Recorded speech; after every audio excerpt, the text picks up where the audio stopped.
Hello and welcome. My name is Amanda and today I have for you the Disney book tag. I figured this was a perfect week to do the Disney book tag because it happens to be Disneyland's birthday this week. As I'm filming it, today is Monday the 16th of July. This video will be up on Friday the 20th? Is that right? Sure. And Disneyland's birthday is Tuesday the 17th. So this is definitely the best time to, in my opinion at least, to film the Disney book tag. This is a tag that was created about 3 years ago by Katie Tastic. I'll leave the link to her original video down in the description box below. And with that being said, we can go ahead and get started.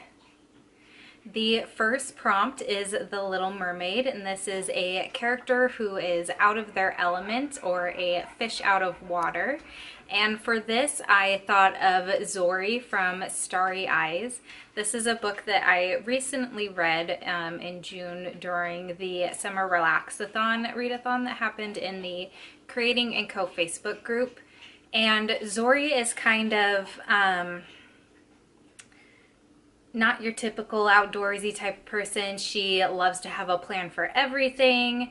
She is kind of like trendy and just fashionable and really isn't on board with the whole like sports and outdoorsy things. But she gets invited on a camping trip with a group of friends, and the girl that the guy she has a crush on is supposed to be going on the camping trip. So she's really excited and decides it's pitched as a glamping trip, so she's like, okay, I can get down with glamping.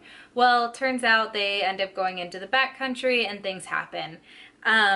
So when that happens, Zori is definitely out of her element.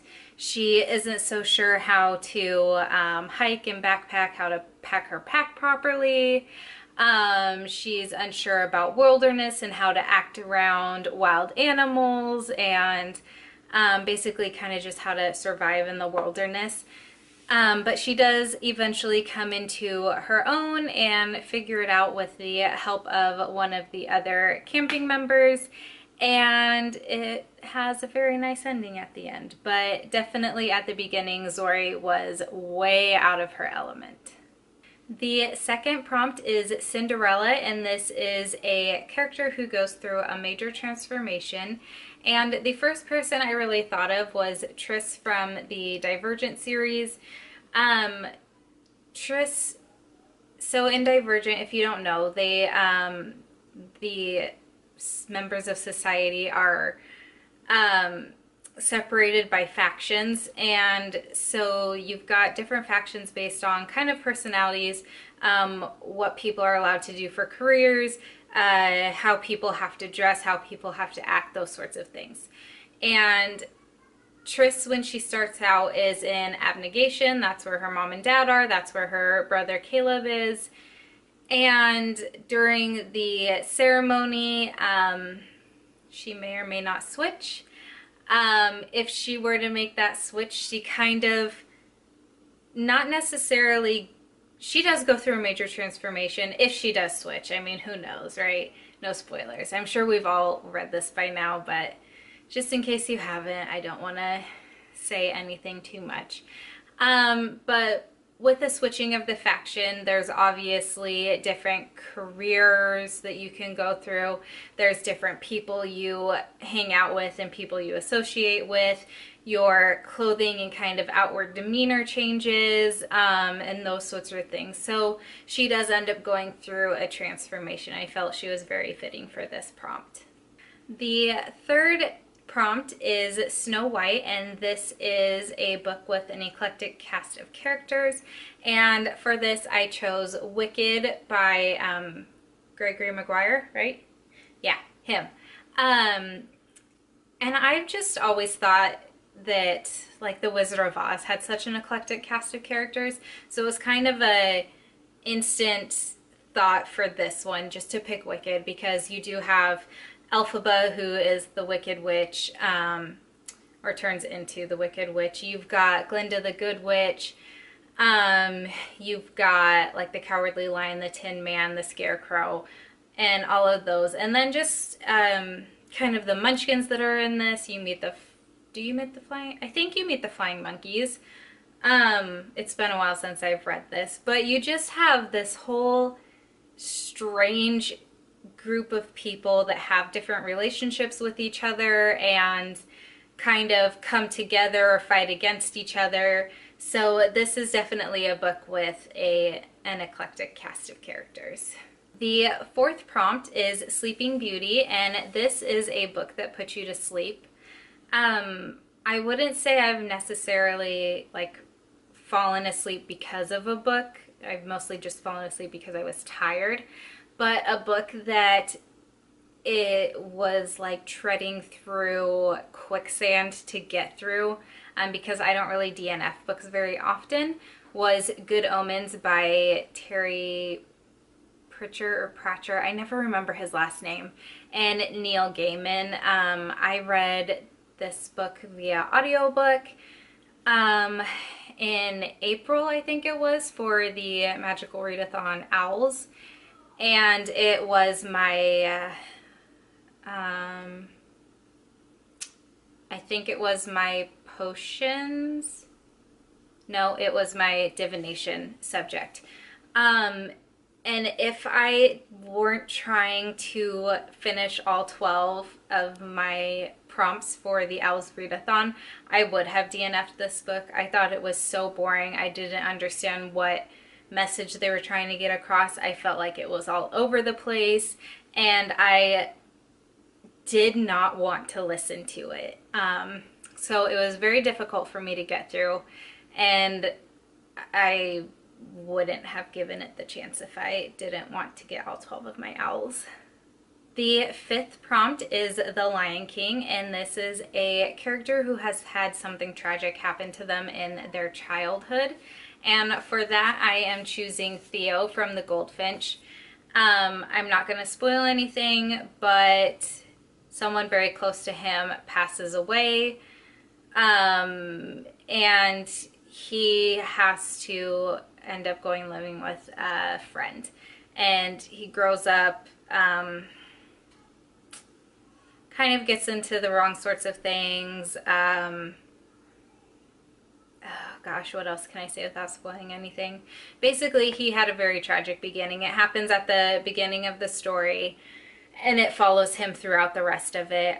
This was a really good book, though. I listened to it on audiobook, and I would highly recommend it, but he is definitely quite similar to Simba in this book. The sixth prompt is Beauty and the Beast, and this is a beast of a book, or a big book, that you found intimidating, but the story or writing was beautiful.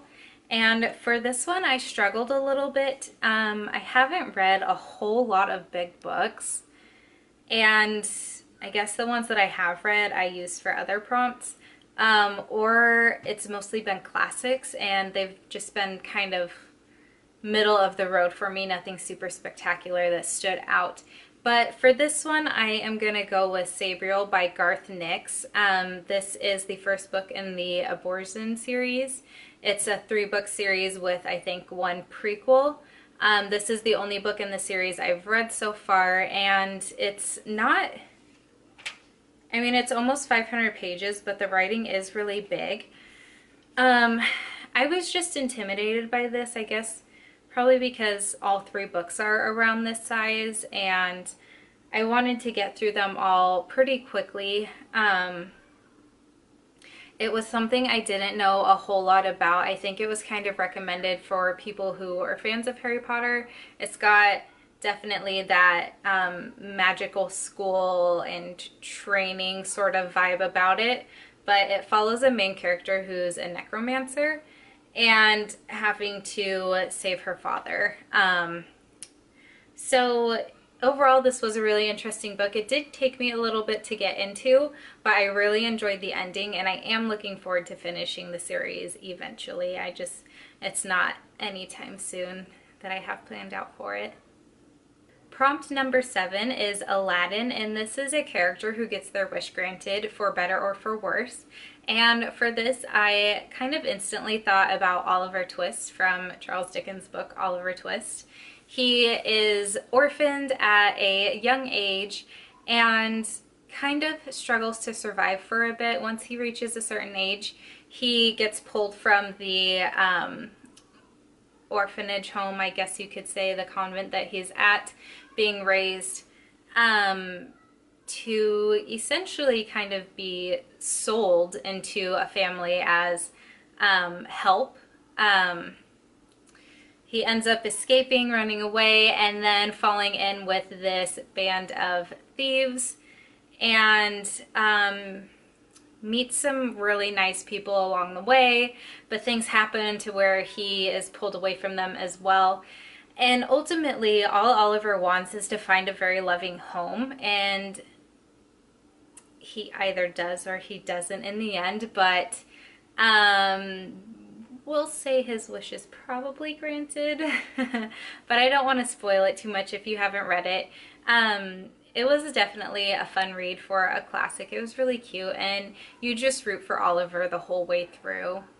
Prompt number 8 is Mulan, and this is a character who pretends to be someone or something they are not. And I struggled finding an answer for this one as well, mostly because I didn't want to constantly repeat this book that I ended up choosing. But I chose Claire from Outlander.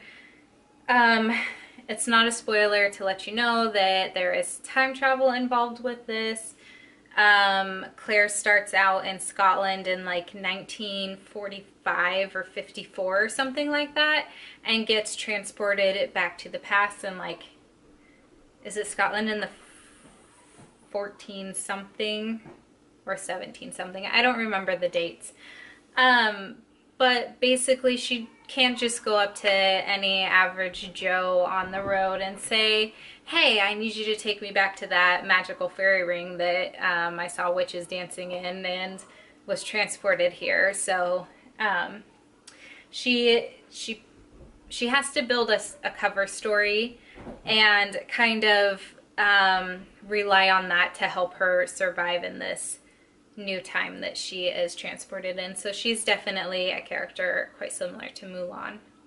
Prompt number 9 is Toy Story, and this is a book with characters you wish would come to life. I chose The Golden Compass by Philip Pullman for this. It's been quite a while since I read this book. It is a middle grade book. I read the whole series, I don't even know how many years ago at this point, so I don't remember specifics, but I remember the demons in this story and how they were attached to their humans, I guess. They're kind of like shadows. They're called demons familiar, I believe. So they kind of need their humans to survive. And there's a very strong bond, and I always thought that was a really cool idea, and I would have loved to have like a dog demon of my own, which I guess I can just pretend that that's Ronan. And I just remember like the giant polar bears that fought, and there were a couple other cool characters and creatures within this that I thought would be pretty cool to live in kind of this realm. So this is definitely a book with characters that I would like to come to life.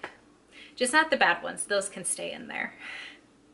And prompt number 7 and the final prompt is Disney Descendants, and this is your favorite villain or morally ambiguous character. And for this, I am going with Murtagh from the Inheritance Cycle.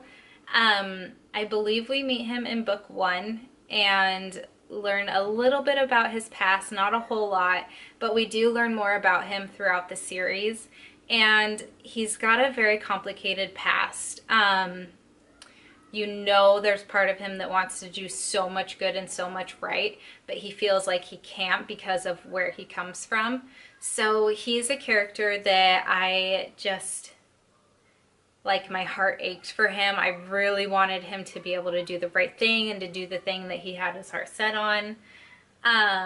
So he is definitely a character who at times was pretty morally gray, but was just one that you couldn't help but root for. So he was definitely a favorite of mine.